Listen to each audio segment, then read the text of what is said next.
ರೈತ ಬಾಂಧವರಿಗೆ ಸಾರ್ವಜನಿಕರೇ PC ಫಾರ್ಮ್ ಮಂಡ್ಯ ಕೃಷಿ ಮೇಳ 2024ಗೆ ಸುಸ್ವಾಗತ. ಇದು ಮೇವಿನ ಬೆಳೆ ವಿಭಾಗ. ಮೇವಿನ ಬೆಳೆಗಳಲ್ಲಿ ನಾವು 37 ಬೆಳೆಗಳನ್ನು ಇಲ್ಲಿ ಬೆಳೆದಿದ್ದೀವಿ. ಅದರಲ್ಲಿ 104 ತಳಿಗಳನ್ನು ಕೂಡ ಪ್ರದರ್ಶನಕ್ಕೆ ಇಡ್ತಾ ಇದ್ದೀವಿ. ಮೇವಿನ ಬೆಳೆಗಳಲ್ಲಿ ನಾವು 2 ವಿಭಾಗಗಳನ್ನಾಗಿ ವಿಂಗಡಿಸಬಹುದು. ಒಂದನೇದು ಬಹುವಾರ್ಷಿಕ ಮೇವಿನ ಬೆಳೆಗಳು ಮತ್ತು ಇನ್ನೊಂದು ಅಲ್ಪಾವಧಿ ಮೇವಿನ ಬೆಳೆಗಳು. ದೀರ್ಘಾವಧಿ ಮೇವಿನಗಳಲ್ಲಿ ಬಂದರೆ ಅಧಿಕ ಇಳುವರಿ ನೀಡತಕ್ಕಂಥ ಬೆಳೆ ಅಂತಂದರೆ ನೇಪಿಯರ್ ಹುಲ್ಲು ಅಥವಾ ನಾವು ಅದನ್ನು ಸೀಮೆ ಹುಲ್ಲು ಅಂತ ಕರೀತಾರೆ. ಇದರಲ್ಲಿ ಉತ್ತಮವಾದ ತಳಿಗಳಂದರೆ BNH 10 ಅಂತ ಬರುತ್ತೆ, ಇನ್ನೊಂದು PBN 342 ಅಂತ ಬರುತ್ತೆ.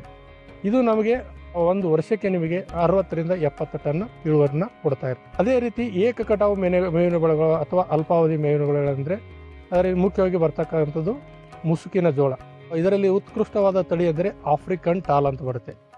ಸೊಪ್ಪಿನ ಮೇವಿನ ಬೆಳೆಗಳಲ್ಲಿ ಯಾವ್ಯಾವ ಬರ್ತಾವಪ್ಪ ಅಂದರೆ ಮೇವಿನ ಅಲಸಂದೆ ಅಂತ ಬರುತ್ತೆ, ಅದೇ ರೀತಿಯಾಗಿ ಲೂಸರ್ನ್ ಅಂತ ಬರುತ್ತೆ, ಅವರೆ ಬರುತ್ತೆ. ಇದರಲ್ಲಿ ಹೆಚ್ಚು ಕಚ್ಚಾ ಸಸ್ಯಜನಕವನ್ನು ಹೊಂದಿರುತ್ತೆ.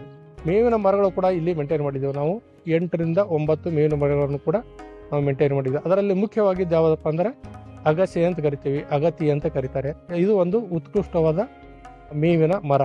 ಇದನ್ನ ಏನಪ್ಪಾ ಅಂದ್ರೆ ನಾವು ಆಡು ಮತ್ತು ಮೇಕೆಗಳಿಗೆ ನಾವು ಕಟಾವು ಮಾಡಿ ಹಾಕ್ತಾ ಇರ್ತೀವಿ.